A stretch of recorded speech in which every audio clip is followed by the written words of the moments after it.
শেষে ভোট দিবেন। আর বের করবে না কেউ মা, আপনারা স্বতঃস্ফূর্তভাবে ভোট দিতে পারবেন ইনশাল্লাহ। আমার এই এলাকায় আইন শৃঙ্খলা পরিস্থিতি অত্যন্ত স্বাভাবিক আছে। আসসালামু আলাইকুম। 12 তারিখ ভোট কেন্দ্রে গিয়ে আল্লাহর নামে ধানের শীষে ভোট দিবেন। আর বের করবে না কেউ মা, এখন পার্মানেন্ট স্থায়ীভাবে থাক।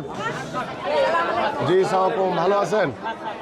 12 তারিখ ভোট কেন্দ্রে গিয়ে ধানের শীষে ভোট দিবেন ইনশাল্লাহ।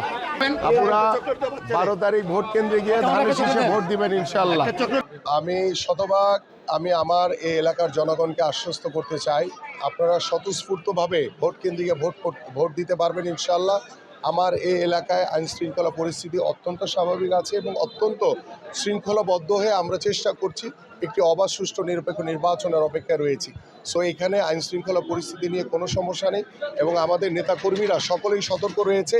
কেউ যদি কোনো বিশৃঙ্খলা করার চেষ্টা করে আমরা দৃঢ় হাতে সেটা দমন করবো ইনশাল্লাহ। আজকে দেখেন, আমি প্রতিদিন এই কথাটি বলছি যে আমি আল্লাহর রহমতে যে এলাকায় যখন গণসংযোগে যাচ্ছি সেখানে আমাদের নেতাকর্মীদের পাশাপাশি সাধারণ মানুষের একটি উপচে পড়া ভিড়, এটি আমাকে অনেক বেশি ভালো লাগা ভালোবাসা বলেন অত্যন্ত আমি মনে করি যে একটি পজিটিভ সাইন, যে আলহামদুলিল্লাহ যে বিএনপি এবং বিএনপির সকল নেতা কর্মীদের যে লক্ষ্য যে আমরা সাধারণ মানুষের জন্য কাজ করব এবং সাধারণ মানুষের পাশে দাঁড়িয়ে পাশে থেকে তাদের একজন হয়ে আমি চেষ্টা করছি কাজ করে যাওয়ার, এবং তারই আশা বা তারই প্রত্যাশায় আমি বিশ্বাস করি যে আল্লাহর রহমতে আগামী ত্রয়োদশ জাতীয় সংসদ নির্বাচনে এই জনগণের স্বতঃস্ফূর্ত অংশগ্রহণের মাধ্যমে ইনশাল্লাহ আমরা জনগণের রায় নিয়ে নির্বাচিত হবে।